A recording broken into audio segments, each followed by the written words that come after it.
ये रिश्ता महज खून के ताल्लुक से नहीं जोड़ा, बल्कि रब करीम ने हिकमत और रहमत से उसे एक ऐसी नेमत बनाया है जिसके अंदर मोहब्बत, शफकत, कुर्बानी और एहसास और जिम्मेदारी के तमाम रंग समो दिए हैं। और औलाद अल्लाह की एक बहुत बड़ी नेमत है।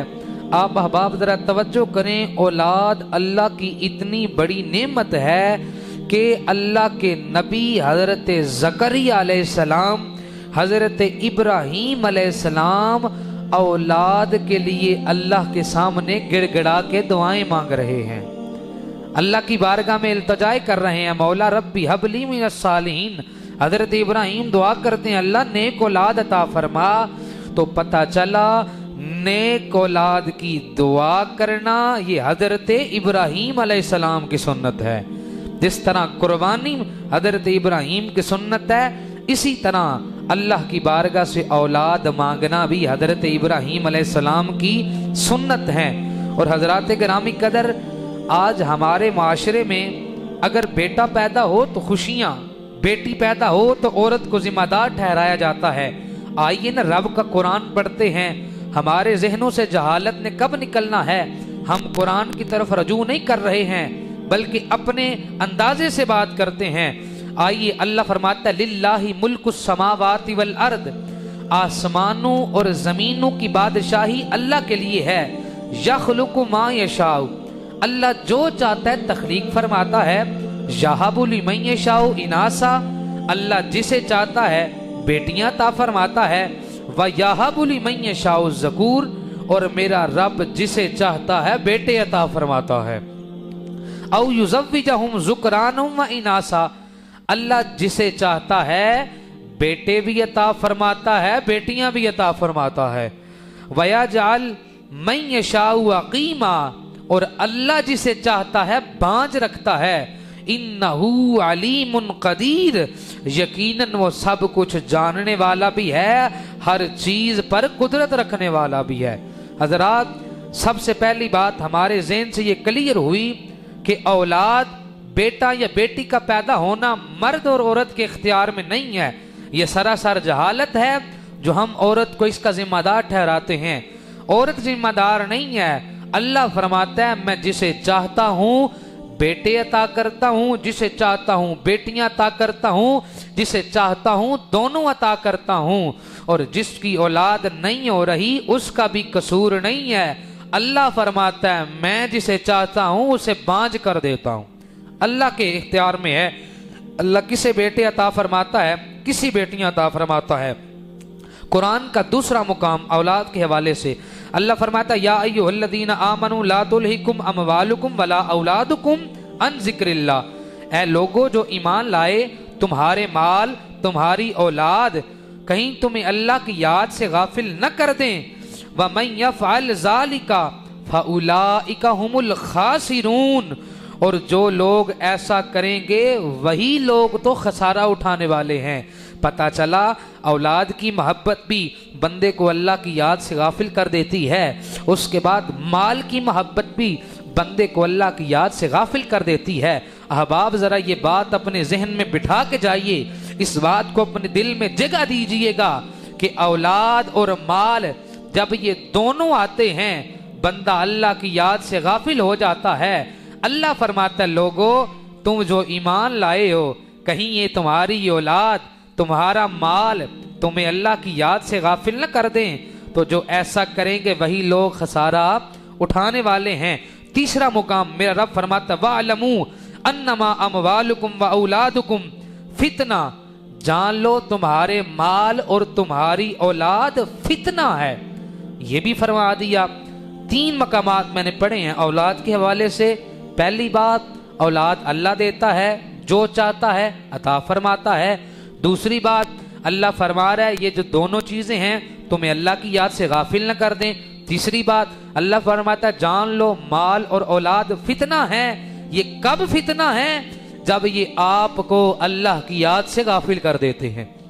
मिसाल के तौर पे हमारे यहाँ जिसकी औलाद की कसरत होती है वो पता क्या कहता है, और मनु किसी की जरूरत नहीं है, मेरे तो तियां पुत्र ही बड़े ने, मनु किसी की टेंशन है।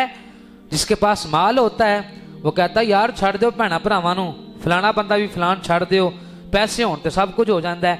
यानी ये दोनों बातें जब बंदे करते हैं तो अल्लाह की याद से क्या होते हैं, गाफिल हो जाते हैं। जब आपके जहन में ये ख्याल आएगा फिर औलाद भी फितना बन जाती है, माल भी फितना बन जाता है। हजरात गिरामी कदर, आज हर बंदा परेशान है, हमारी औलाद हमारी बात नहीं सुनती। उनके लिए उनके कुछ हकूक हैं जो वालिदैन के जिम्मे हैं, उन्होंने अदा करने हैं। जब वो हकूक अच्छे तरीके से अदा करेंगे, उनके ये हकूक अदा करेंगे, अल्लाह उनकी औलाद को उनका फर्मा बरदार बना देगा। जब तरबियत ही ऐसी करेंगे तो जो पहला हक है औलाद का वालिदैन के जिम्मा वो है अच्छा नाम रखना। यहीं से वालिदैन की जिम्मेदारियों का आगाज शुरू होता है। और इस नन्ही सी अमानत को पहला तोहफा एक खूबसूरत और बानमाना नाम की सूरत में दें, क्योंकि नाम महज पहचान नहीं है बल्कि शख्सियत का पहला तारुफ और मुस्तकबिल की शनाख्त का उन्वान होता है। इसीलिए नबी करीम अलैहिस्सलाम ने बाद सहाबा और सहाबियात के नाम तब्दील फरमाए हैं। तो पहली बात क्या है, अपनी औलाद का अच्छा और वामाना नाम रखना, क्योंकि जब नाम सामने आता है तो इंसान की शख्सियत की पहचान होती है। तो पहला नाम क्या करना है जी, उनका नाम अच्छा रखना है। नबी करीम अलैहिस्सलाम ने सहाबा और सहाबियात के नाम बदले हैं। सैयदा आयशा रावी हैं, आप फरमाती हैं अन्नन नबिय्या काना युगय्यिरुल इस्मल कबीहा, नबी करीम अलैहिस्सलाम जो बुरा नाम होता था हुजूर उसे बदल दिया करते थे। किस तरह अपने गुलामों की हुजूर तरबियत फरमा रहे हैं, मोहब्बत फरमा रहे हैं।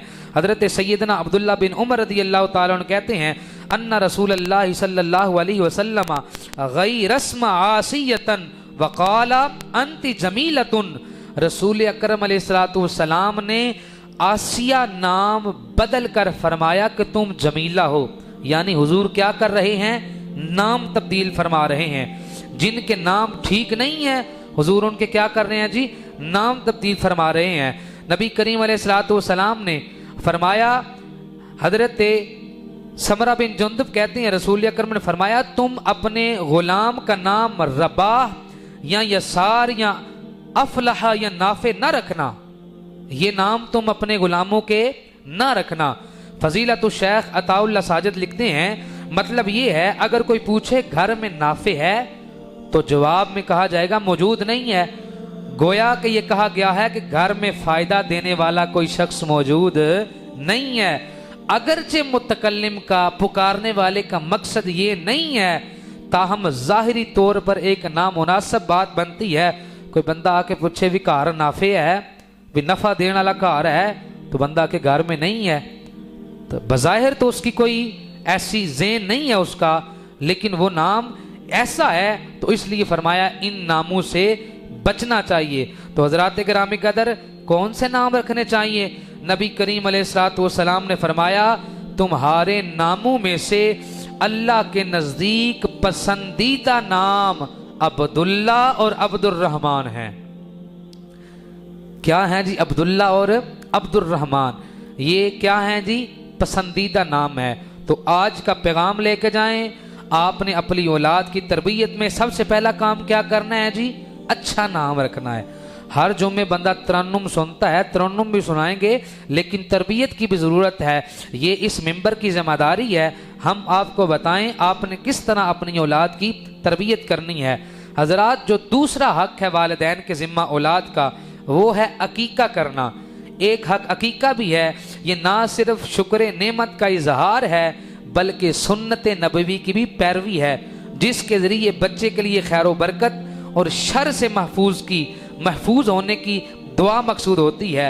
हजरत सैयदना समरा बिन जंदब रज़ी अल्लाह ताला अन्हु कहते हैं रसूल अकरम अलैहिस्सलाम ने फरमाया हर बच्चा अकीका के बदले गिरवी रखा होता है। पैदाइश के 7वें दिन उसका अकीका किया जाता है, उसका नाम रखा जाए और उसके सर के बाल मुड़वाए जाएं, ये हुजूर फरमा रहे हैं।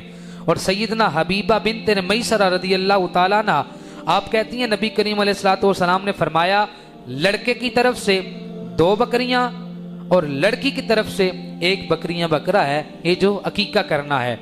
और अकीका दरअसल एक जानवर की कुर्बानी को कहते हैं जो बच्चे की पैदाइश पर शुक्र नेमत के तौर पे ज़बह किया जाता है, और रसूल अकरम ने इस अमल को सुन्नत करार दिया है। और अकीका का अफजल वक़्त जो है वो पैदाइश के 7वें दिन है। बात मेरी समझ आ रही है जी?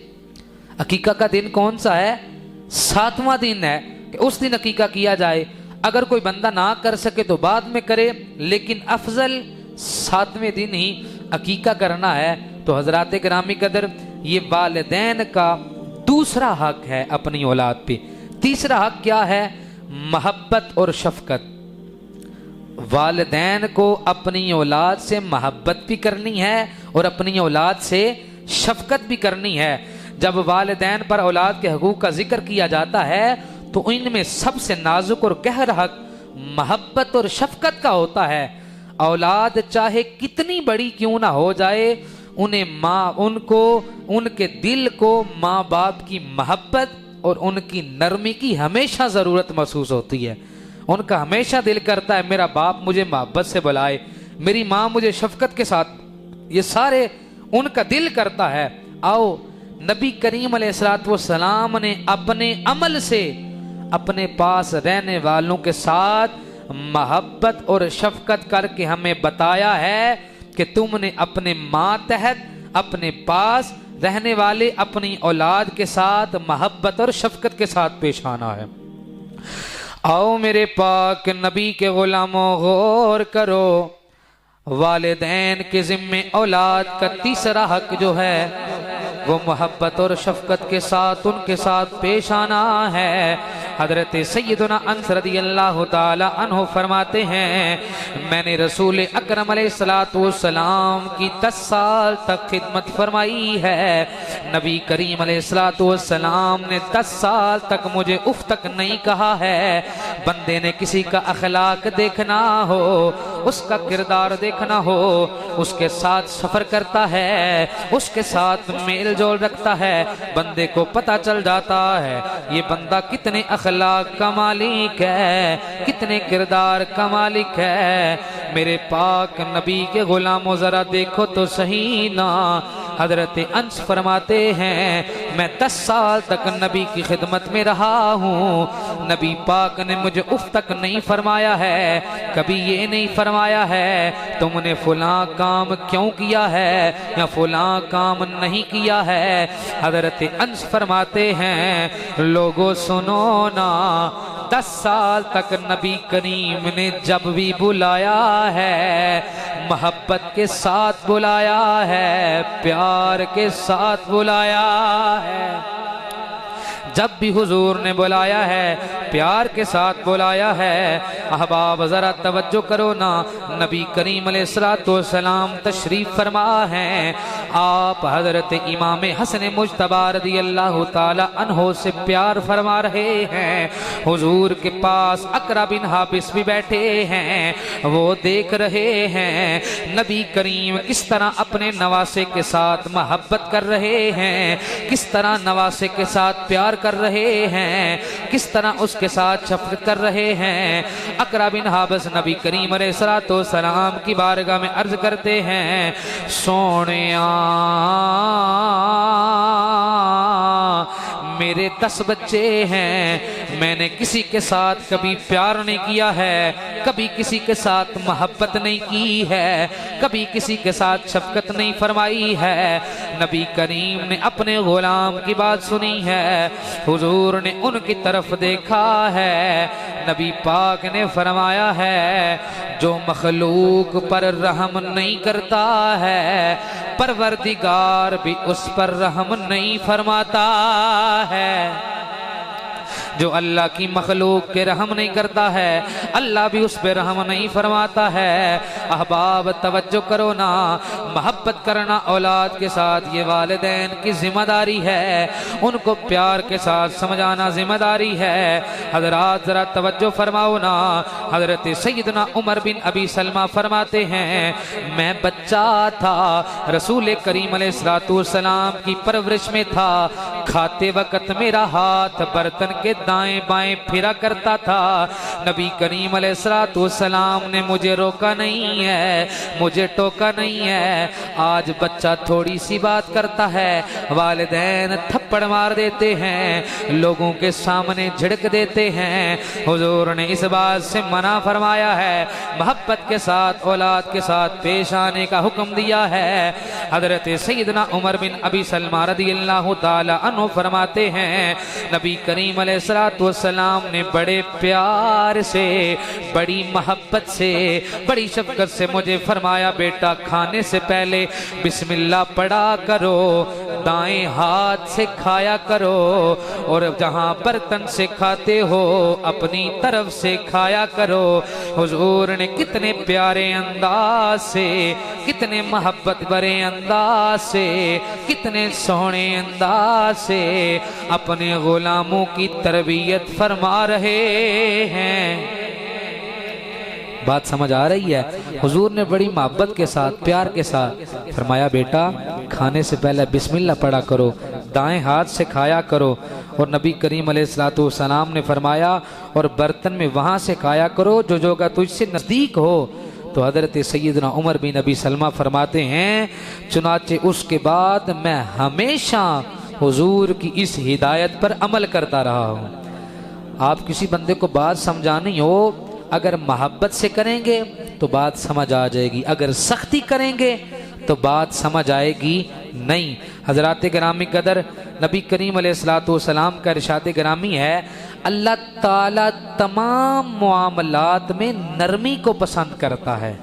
तमाम मामलात में क्या करता है जी? नरमी को पसंद करता है। और नबी करीम अलैहिस्सलाम फरमाते हैं, जो शख्स नरम मिजाजी से महरूम हो, अल्लाह उसे भलाई से भी महरूम कर देता है। यानी जो तुर्श मजाज हो, जिसके मन में नरमी नहीं है, गोया कि वह भलाई से महरूम है। तो हजरात गिरामी कदर, एक और बात भी है, नरमी का मकसद या मतलब ये नहीं है आप बच्चों को गलत काम पे ना रोकें, बल्कि अगर गलत काम करते हैं डांटना भी हक है, आपका समझाना भी हक है, लेकिन वैसे हर मामले में उनके साथ नरमी का मेरे परवरदिगार ने हुक्म दिया है। हजरात गिरामी कदर, चौथा जो हक है वालिदैन के ज़िम्मे औलाद का, वो है उनके दरमियान अदलो इंसाफ करना। वालिदैन के ज़िम्मा ये भी ज़रूरी है वो अपनी औलाद के दरमियान मोहब्बत, तवज्जो और अताओं में अदल कायम रखें। ये आज के ज़माने में बड़ा ज़रूरी है।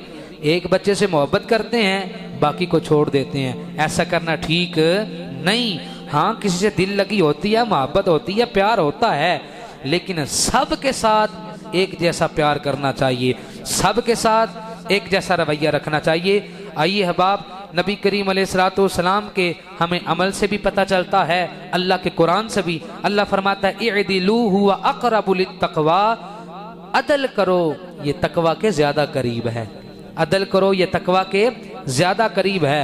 दूसरे मुकाम पे अल्लाह फरमाता है, इन्नल्लाह यअमुरु बिल अदली वल इहसानी व ईताइ ज़िल कुर्बा व यनहा अनिल फहशाइ वल मुनकर वल बग़य यईज़ुकुम लअल्लकुम तज़क्करून। बेशक अल्लाह ताला अदल और एहसान और करापत वालों को देने का हुक्म देता है, बेहयाई, बुराई और सरकशी से मना फरमाता है, और अल्लाह तुम्हें नसीहत करता है ताकि तुम नसीहत हासिल करने वाले बन जाओ। तो अल्लाह करीम औलाद के दरमियान, अल्लाह करीम फरमा रहा है कि तुमने अपने औलाद के साथ, अपने अहल व अयाल के साथ, उनके साथ मोहब्बत भी करनी है और उनके साथ अदल व इंसाफ भी कायम करना है। हजरात गिरामी कदर, हजरत सैयदना नौमान बिन बशीर रज़ी अल्लाह तआला अन्हु कहते हैं, उनकी वालदा ने उनके वालिद से उनके माल में से अपने बेटे के लिए एक बाग या ज़मीन या कुछ चीज़ हिबा करने का मुतालबा किया है।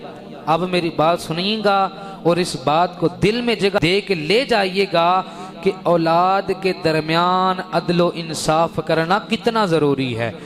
आओ मेरे पाक नबी के गुलामों गौर करो। हजरत सैयदना नौमान बिन बशीर रज़ियल्लाहु ताला अन्हु आप फरमाते हैं, मेरी वालिदा ने मेरे वालिद से कोई चीज़ मेरे लिए हिबा करवाई है, 1 साल का अरसा गुजरा है, 1 साल बाद मेरी वालदा ने मेरे वालिद से फरमाया है मैं उस वक्त तक राजी नहीं होंगी जब तक तुम इस हिबा करने का ऐलान नबी पाक की गवाही, नबी पाक की मौजूदगी में नहीं करोगे, नबी पाक को गवाह नहीं बनाओगे।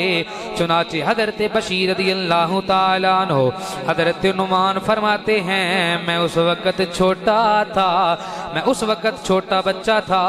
मेरे बाप नबी करीम अलैहिस्सलातु वस्सलाम की बारगाह में आए हैं, आके सलाम पेश किया है, अर्ज करते हैं सोनिया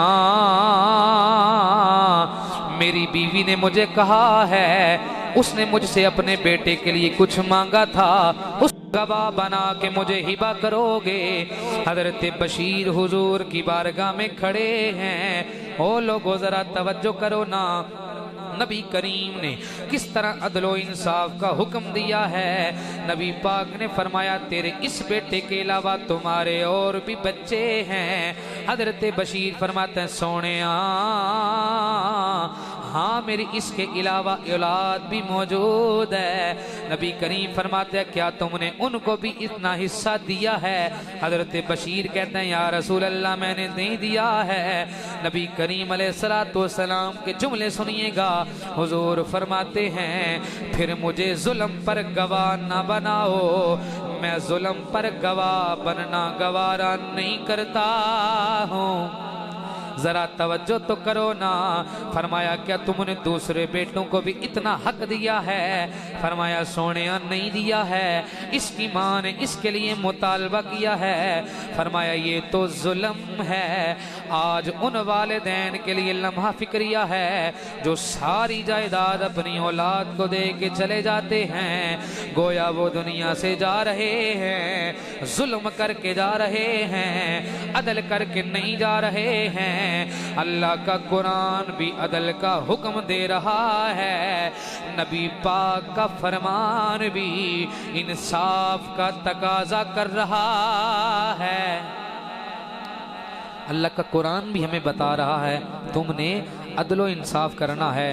और हजरात गिरामी कदर नबी करीम अलैहिस्सलातु वस्सलाम की हदीस मुबारक भी हमें पता चल रहा है कि हमने औलाद के दरमियान क्या करना है जी, इंसाफ करना है।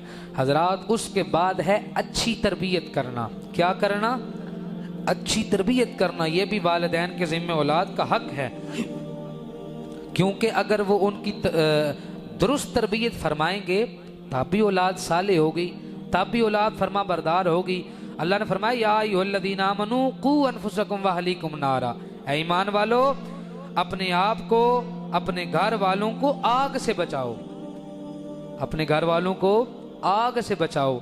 अल्लाह का कुरान कह रहा है तो कैसे बचाना है? उनकी अच्छी तरबियत करनी है, उनके साथ अच्छे मामलात करने हैं, उनको अच्छा उनको हमने अच्छी तरबियत करके अपने घर के अंदर उन्हें अच्छा माहौल देना है। आप बताएं जब घर के अंदर वालिदैन सच बोलेंगे औलाद भी, तुसी भावे ना बोले बोलो तो सही ना, अगर घर में आप सच बोलेंगे तो औलाद भी सच बोलेगी। आप नमाज पढ़ेंगे औलाद भी नमाज पढ़ेगी। आप दस्तरखान पे बैठ के खाना खाते वक्त बिस्मिल्लाह शुरू करके खाना खाएंगे, औलाद भी ऐसा काम करेगी। आप अपने रिश्तेदारों का एहतराम करेंगे, औलाद भी एहतराम करेगी। आप मस्जिद में आएंगे, औलाद भी मस्जिद में आएगी। आप कुरान की तिलावत करेंगे, औलाद भी कुरान की तिलावत करेगी। हर काम के लिए बताना जरूरी नहीं है, बल्कि कुछ काम करके बताए जाते हैं। ये तो एक मकूला है ना, एक मुहावरा है जी, जो छोटे होते हैं वो बड़ों से सीखते हैं। अगर बड़े नमाज पढ़ेंगे छोटे भी पढ़ेंगे, बड़े सच बोलेंगे छोटे भी बोलेंगे। अगर बड़े अच्छे काम फलाई काम वालिदैन की खिदमत करेंगे तो औलाद भी उनकी ताबियादारी करेगी, उनके काम के मुताबिक काम करेगी। तो ये वालिदैन के ज़िम्मे औलाद का हक है कि उनकी अच्छी तरबियत की जाए, उनके साथ अच्छा काम किया जाए। नबी करीम अलैहिस्सलातु वस्सलाम ने फरमाया, हज़रत सैयदना अब्दुल्लाह बिन उमर रज़ियल्लाहु ताला अन्हु कहते हैं रसूल अकरम अलैहिस्सलातु वस्सलाम ने फरमाया तुम में से हर फर्द एक तरह का हाकिम है, उसकी रैयत के बारे में उससे सवाल होगा। बस बादशाह हाकिम ही है, उसकी रियाया के बारे में सवाल किया जाएगा। और फरमाया हर इंसान अपने घर का हाकिम है। सिर्फ हुक्मराना नूं गालां कड्डण नाल काम बनदा नहीं, हमने अपने घर के अंदर भी तरबियत करनी है। फरमाया हर इंसान अपने घर का हाकिम है, उससे उसकी रियाया के बारे में सवाल होगा। औरत अपने शोहर के घर की हाकिम है, उससे उसके बारे में सवाल होगा। खादिम अपने आका के माल का हाकिम है, उससे उसके बारे में सवाल होगा। हर शख्स हाकिम है, जिसको जो जिम्मेदारी अता की गई है वो उसका हाकिम है, वो उसका बादशाह है, वो उसकी रियाया है। हर चीज के बारे में उसके सवाल किया जाएगा, उससे पूछा जाएगा। नबी करीम अलैहिस्सलाम ने फरमाया जब तुम्हारी औलाद 7 साल की हो जाए तो तुम उनको नमाज पढ़ने का हुक्म दो, और जब वो 10 साल के हो जाएं तो उन पर सख्ती करो और उनके सोने के बिस्तर भी अलग कर दो। ये भी तरबियत है। हमने कभी कहा है चलो जी नमाज पढ़ाओ? हम खुद नहीं आते तो बच्चे तो नहीं आएंगे नमाज पढ़ने। तो नबी पाक फरमा रहे हैं जब 7 साल के हों तो उन्हें नमाज की तरगीब दो, नमाज की तरफ बुलाओ। किस तरह नबी पाक अलैहिस्सलाम हमें बता रहे हैं, तरबियत अपने गुलामों की कर रहे हैं कि आपने तरबियत करनी है। हजरात गिरामी कदर, ये वालिदैन के जिम्मा औलाद के हकूक हैं। अगर आप उनकी अच्छी तरबियत करेंगे वो आपकी औलाद फरमाबरदार भी बन जाएगी और आप इस दुनिया से चले जाएंगे। वो जिसकी तरबियत की होगी वो औलाद आपके लिए सदका जारिया भी बन जाएगी। और उससे अगला हक है उनकी शादी करना, आप अपनी औलाद की शादी करना भी, ये भी वालिदैन के जिम्मा है। आजकल कहते हैं जी गरीब है, माल नहीं है। नबी पाक फरमाते हैं निकाह करो अल्लाह तुम्हें गनी फरमा देगा, तुम निकाह करो अल्लाह तुम्हारे रिज़्क़ में इजाफा फरमा देगा। तो ये भी वालिदैन के जिम्मा है। और आखिरी बात है वरासत में हिस्सादारी, जो उसका हक बनता है वो देना भी वालिदैन के जिम्मे औलाद का हक है कि वो अदल के साथ वरासत को तकसीम करें, इंसाफ के साथ अपनी औलाद को वरासत में से हक दे के जाएं। अल्लाह करीम की बारगाह में दुआ है अल्लाह करीम हमें कुरान की इन आयात पर, हुजूर के इन फरमीन पर अमल करते हुए कुरान और सुन्नत के मुताबिक अपनी औलाद की तरबियत करने की तौफीक अता फरमाए। वमा अलैना इल्लल बलागुल मुबीन।